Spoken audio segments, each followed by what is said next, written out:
This mac and cheese recipe that you're about to unlock in your brain is not the hardest recipe to do, but it would help if you know what a kitchen is and if you have a few certain items. I'll go over what these items are, but I think like any proper recipe, it is important to scroll past that much needed backstory of how we even got to this recipe. How I came about this recipe in the first place was when I was standing in the grocery aisle getting groceries, and suddenly in that moment it came to me, and I thought, well, why is my mac and cheese so bad?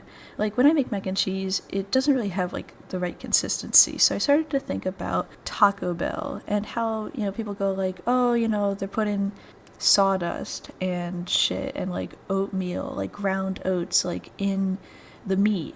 And I was like, oh, well, like oatmeal and like ground oatmeal, like when you ground that up, like what you're getting is like starches, right? You're getting filler. And I put two and two together in that moment, and I thought to myself, if I boiled some potatoes and I took those potato starches and then I mixed cheese in that starchy potato mixture, just fucking mashed potatoes, what would that get me? And here I am, brain blasting in the middle of the aisle. This all happens probably within like the span of like 2 seconds. I do think that God descended in that moment. And I think it's funny, I think some people are gifted with this great vision of, oh, I'm going to create this amazing artwork or this amazing piece of music that's going to transcend time. I do think that I am one of those individuals who was chosen, but I think God got a little mixed up, and he for some reason thought I wanted this mac and cheese recipe. So I got a little bit funky with it. I thought, well, I don't even like sweet potatoes, but what if we do sweet potatoes and that butternut squash looks kind of interesting? And I brought those home and I created this kind of weird mac and cheese recipe. So here we go. This is what you'll need to do. The first thing that you'll need to be absolutely sure of is that you even have a kitchen, but in that kitchen, you will need 2 pots in which to boil things, preferably one being somewhat on the larger side, but both being large is good. And you'll definitely want like the biggest frying pan that you have. Hopefully it's a little bit deep, it's got raised edges so that you can hold eventually a lot of macaroni. I know that may sound weird, but I promise that's what you're going to need. It would really help if you have, and this is going to sound so prestigious, a stand mixer.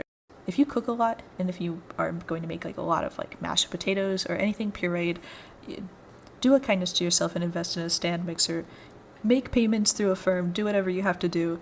Klarna, get that stand mixer. It's going to make your life so much better. You won't regret it. But if you don't have a stand mixer, or if you've never cooked before in your life, then it is definitely fine to start out with just having a normal hand mixer. As well as this, you'll probably want a relatively decent chopping knife for chopping vegetables. You're not going to be doing a whole lot of that with just the base recipe, but it's good to have. You'll want a peeler, you'll want a cheese grater, and you'll also want to have like a spatula, forks, knives, typical kitchen residing things. For the ingredients, obviously the big thing to start off with is your pasta choice.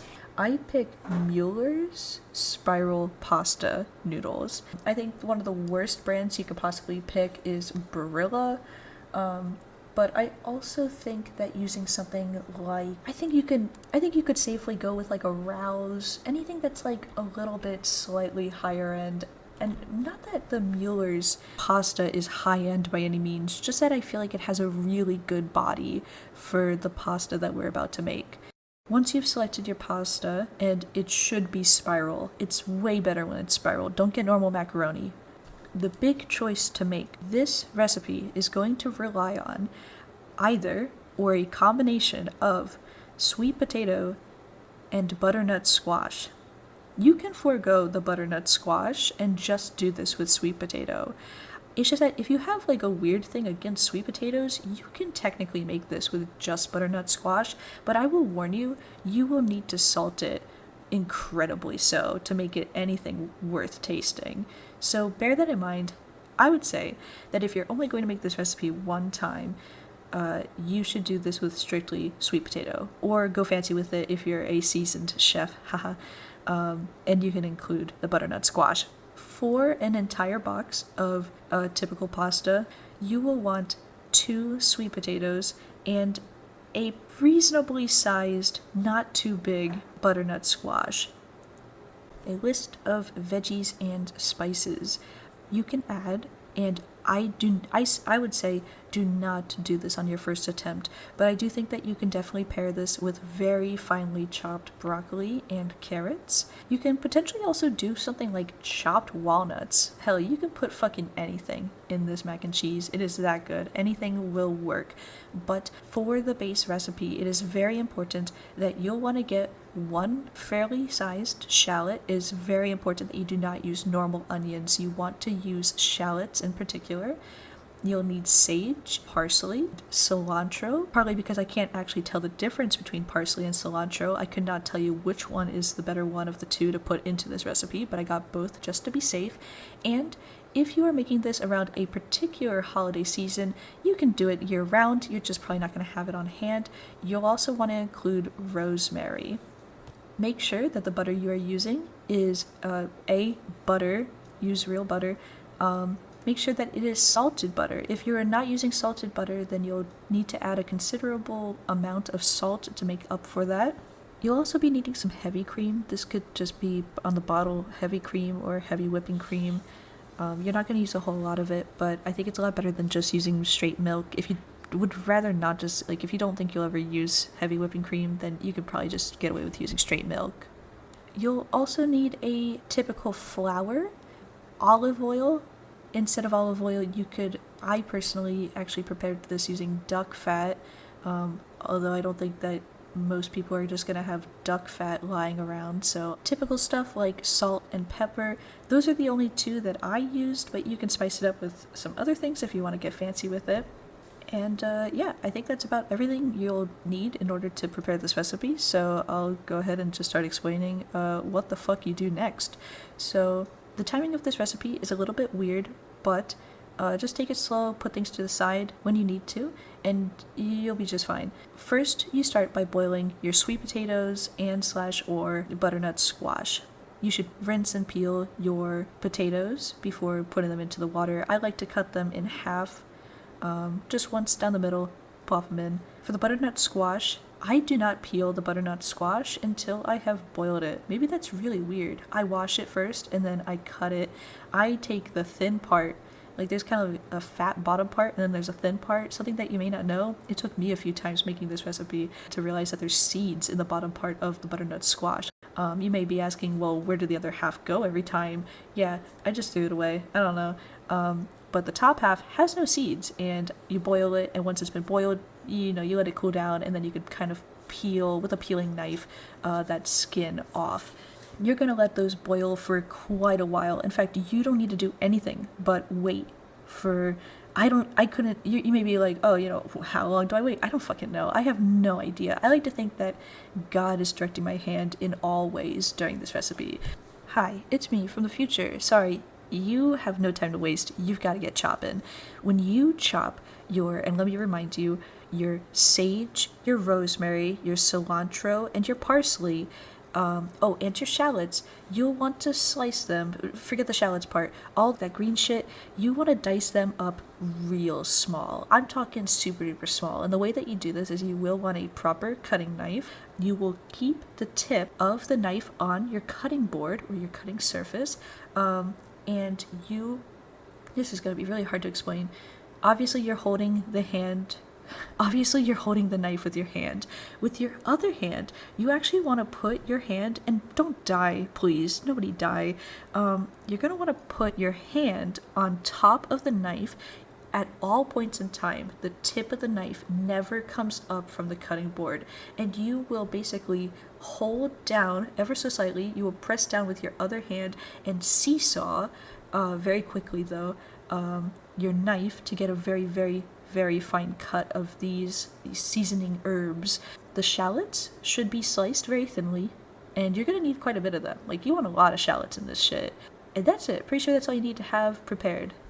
Once your base veggie, we'll call it, is sufficiently boiled, you can begin to get the water for your actual macaroni heating and boiling. then you'll have to start preparing the main pan. Now the timing of this is a little weird because you don't want to start this too early. I would say have your veggies almost entirely boiled, get the macaroni water boiling, prepare the main mixing pan, the main frying pan. But before you start doing anything with that frying pan, you can get the frying pan a little bit heated, but remove your veggies and get them into your mixer or start mixing them before you start doing anything with your main pan. You want to have your potato and or squash fully mixed and just ready to go. They're going to stay very hot for a while, and that's a good thing. While you are mixing your base veggie, I actually measured this out properly. You'll want a decent splash of heavy whipping cream to basically emulsify. As you are blending your sweet potato and or butternut squash, you will want to also add in a pat of butter. I measured this out to be 2 tablespoons of butter. And for a whole batch, I used 4 tablespoons of butter. Once that has been sufficiently blended, you can kind of get into the fun part. Like, we're almost done. This recipe is really, really easy. Oh, except for the fact that it's not. Okay, so we have our herbs chopped, we have our base veggies blended, the macaroni should be about to boil, if not already boiling. We now want to get our main frying pan. Hopefully it's been preheating, not too high, by the way. And stovetops are all a little bit different.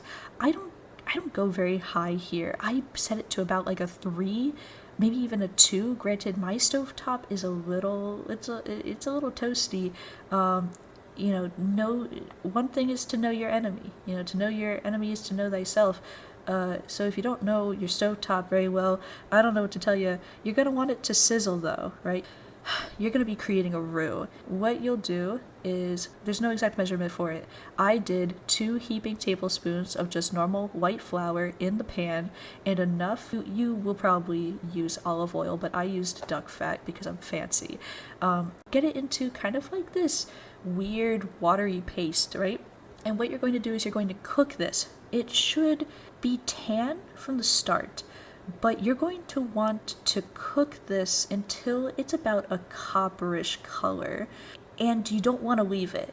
You don't want to constantly stir roux, right? But you gotta baby it. You need to stir it pretty consistently, or else it's going to burn. Now, you may start to panic and you're gonna mess up and you're gonna go, oh my god, it's getting brown, it's getting dark. Listen, it ain't burnt until it's black. Roux can get dark. But you're not here making, giant big old gumbo, Louisiana style. You're making mac and cheese. So get locked in. You just want this to tan up a little bit. Because once it starts to tan up, you're going to throw in your shallots. And you're going to panic. Because for whatever reason, when you add the shallots to your roux, it starts to cook quickly.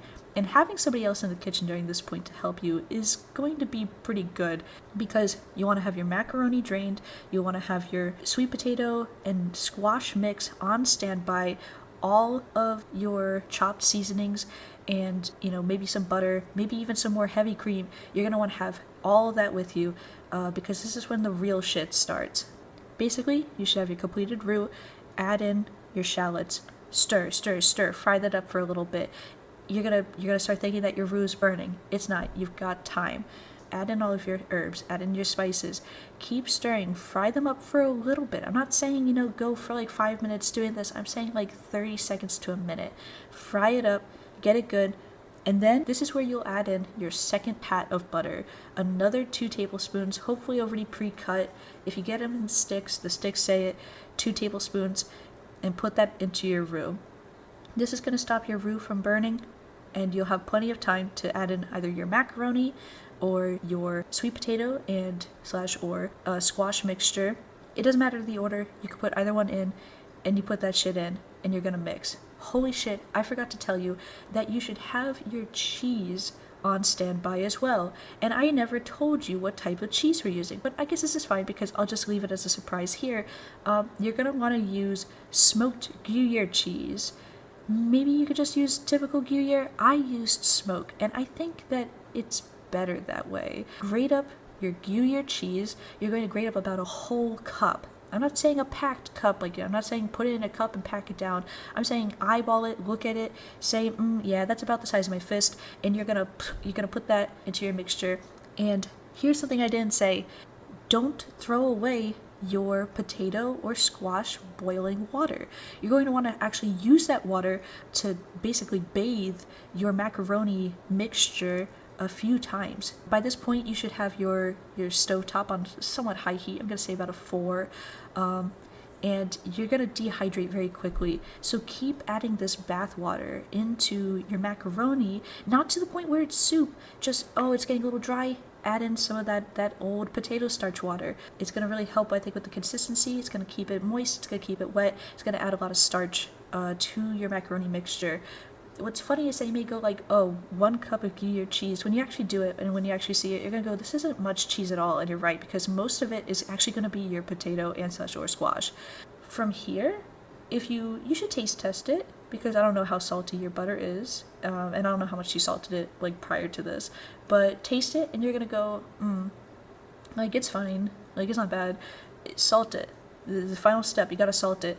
I literally, like, once I get my macaroni to a good consistency, I will then do one last salting where I basically just like go down the aisle and just salt every crevice of this. Not to a crazy degree, but I'm saying like, not just like a dash of salt. I'm saying like dash of salt, and boom, there you go. And then you mix it up real good, and you serve it. Give it a moment 'cause it's probably pretty hot, and then you bite in and you go like, need some more salt. But regardless, that is the basics of how you create my special secret recipe of mac and cheese. Perfect for the holidays. You'll probably only ever make it at Thanksgiving or at Christmas. However, because of the slight intensity of how quick you need to get these ingredients together, it's probably pretty hard solo, but if you have a servant, Daniel, to help you, it becomes much easier. But if you're a solo macking, and you want to serve this at any sort of holiday get-together, I would recommend that you make a practice go of this first. And if you like it, then try adding other things to it, like chopped nuts, or the chopped broccoli, or carrots, or hell, even other things like parsnips I think I've done before. You could do a whole lot with this recipe. So if you do make it, good luck. If you have any questions, feel free to ask. Hopefully, I have explained it all. If I missed anything, then I'll be cutting in later with some other voice clips, I suppose. But thanks for watching, and I hope it was worth it. Adding this in post because it's very important, and I don't want anyone to fucking die making or like being sent to the fucking hospital over this stupid mac and cheese recipe when you are handling a mixer, whether it's a hand mixer or a stand mixer. Whenever you are putting on the mixer attachment, always make sure without a doubt that the mixer is entirely unplugged. Unplug that shit from the outlet. Do not touch anything until it may be off. Oh, I've got it off. I'm gonna unhook the mix the stupid mix hook. No, you're gonna fucking unplug that shit from the wall. You're gonna flip the breaker before you touch that shit. Alright? You're not gonna be missing any fingers. You can't fucking sue me and go like, oh, well, I made your mac and cheese recipe and I almost died. No, dumbass. Know how to use your mixer. If your parents never fucking told you how to use a mixer, I'm telling you right now that you unplug that shit from the wall and then you can handle your mixer. Whether you're popping it in and you're about to mix, or you're mixed and you're popping it out, dropping it low, plugging it out.